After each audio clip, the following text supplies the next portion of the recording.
Bolivisión Play está disponible en las dos plataformas, en Android y en iOS, para que usted pueda descargarla y disfrutar de todos nuestros contenidos. Le invitamos a poderlo hacer. Y si nos permite, ahora también queremos hablar de las elecciones generales que se vienen. No hay fecha, sin embargo, todos los bolivianos estamos en vilo. ¿Cuándo deberían ser? ¿Cuándo van a ser? Hoy se lo vamos a consultar al analista político, el doctor Saúl Paniagua, quien nos acompaña. Gracias por estar con nosotros. Fernando, un gusto compartir estos momentos porque creo que ya arrancó este proceso, ¿no es cierto? Ya arrancó y no sé si está bien denominar el tema que vamos a tratar de la siguiente manera: ampliación del mandato de Yanine Áñez. Usted me explicaba extra cámaras que no hay tal ampliación, ya que la Constitución Política del Estado en ninguno de sus artículos establece que este gobierno transitorio debería durar tal cantidad de tiempo. Sí, es cierto, porque hay que entender el primer concepto que establece la Constitución es el mandato. Le dice al presidente: convocará usted a elecciones en el plazo no mayor a 90 días. Entonces ya está convocada, inclusive antes de los 90 días se cumplió este mandato porque hubo una sucesión presidencial en mérito al abandono que hicieron el presidente, vicepresidente, presidente del Senado y segundo vicepresidente del Senado. Entonces por eso es que asumió la doctora Yanine Áñez. En estos términos creo que en la soberanía del pueblo, ¿qué le dice? Para que se entienda, la soberanía del pueblo, el pueblo mismo quiere ejercer un derecho, su derecho político. ¿Dónde está contenido su derecho político? Desde el artículo 26 de la Constitución boliviana, que le dice: el ciudadano tiene derecho a elegir y ser elegido para constituir, ¿no?, la estructura del Estado. Entonces, ese es el mandato. Ahora, cuando se empieza a asumir ese mandato y todos los demás órganos del Estado van a acompañar ese encargo social de llevar adelante las elecciones, porque se imagina, si nos establecemos plazos, nadie había previsto, nadie había pensado siquiera que iba a haber semejante fraude, claro, ¿no?, tan monumental, que inclusive, mire usted, fue necesario que haya una decisión política de decir, bueno, el presidente anterior dijo: si va a hacer una auditoría a la Organización de Estados Americanos, y lo que resuelva lo que sale de esta auditoría será vinculante. ¿Quién le dijo al presidente que diga lo que dijo? ¿No es cierto?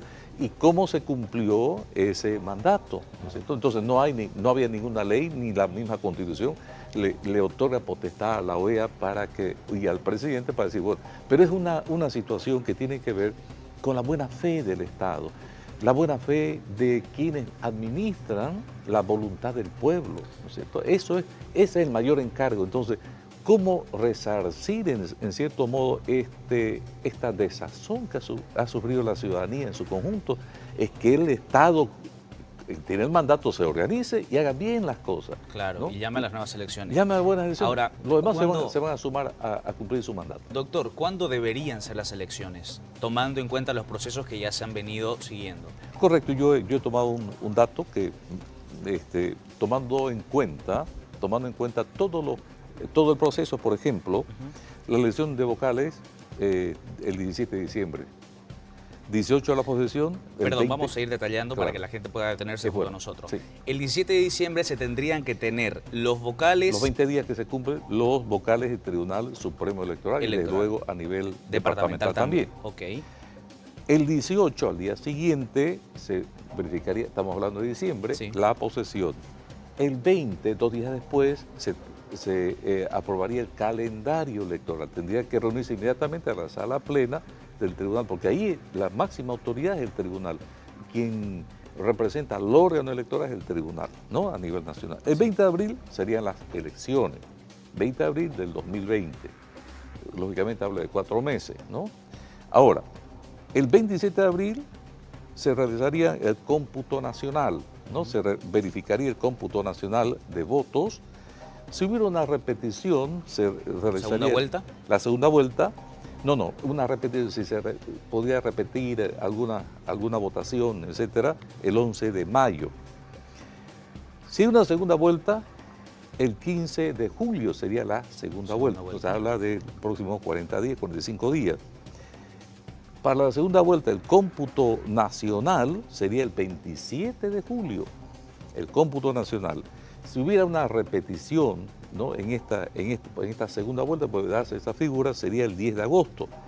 El 15 de agosto se entregarían las credenciales a los elegidos, presidente, vicepresidente, diputados y senadores, y el 30 de agosto la posesión. Entonces, siempre y cuando hubiera esta figura, ¿no?, de la segunda vuelta y todo aquello, ¿no? En previsión, o sea, de esto, yo considero... En el escenario más complicado, tendríamos presidente sí, el 30 de agosto. El 30 de agosto tenemos, siempre y cuando se tomaran en cuenta todas estas situaciones que se pueden presentar, la repetición o una segunda vuelta. Si no hubiera segunda vuelta, lógicamente se acortan los plazos.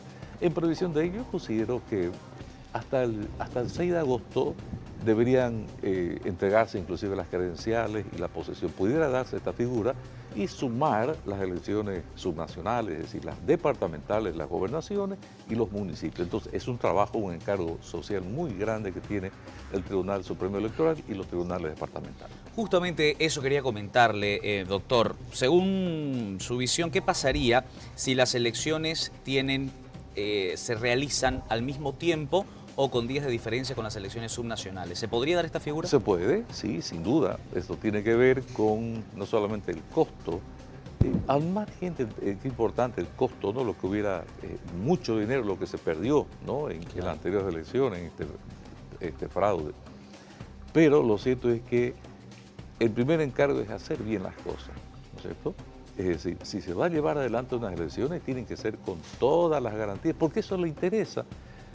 La soberanía, el pueblo mismo está susceptible, está, si usted quiere, voy a utilizar esta palabra, está dolido por todo lo que sucedió, porque las autoridades son los empleados del pueblo, los que debieron hacer bien las cosas, transparentes, con todas las garantías.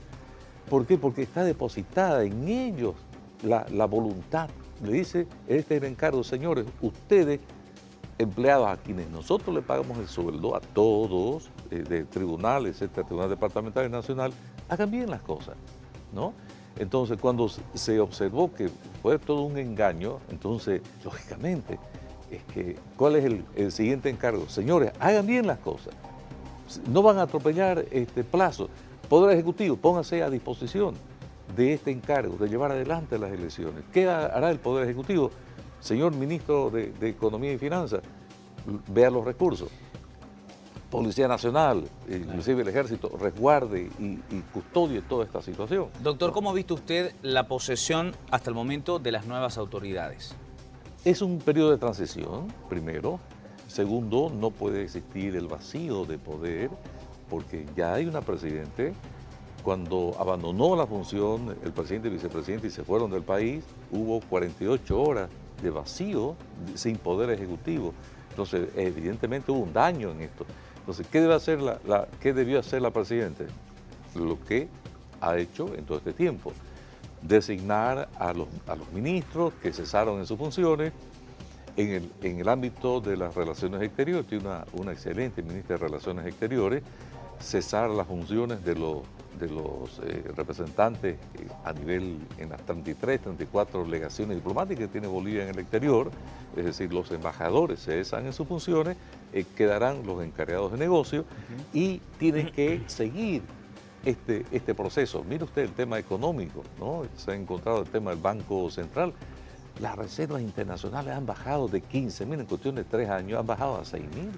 ¿Dónde está ese dinero? ¿Qué es lo que ha sucedido? Entonces, todo este tema es lo que debe seguir el Poder Ejecutivo trabajando en estos términos, ¿no? Para ir finalizando, doctor, sí, la pregunta que todos quieren hacer y que todos quieren que sea respondida, según su visión, ¿cuándo serán las nuevas elecciones? Tomando en cuenta que no van a ser en un tiempo récord, pero que tampoco se van a extender en el peor de los escenarios hasta agosto, como nos planteaba de esa posibilidad. Claro, en estos términos yo considero que el 20 de abril serán las próximas elecciones.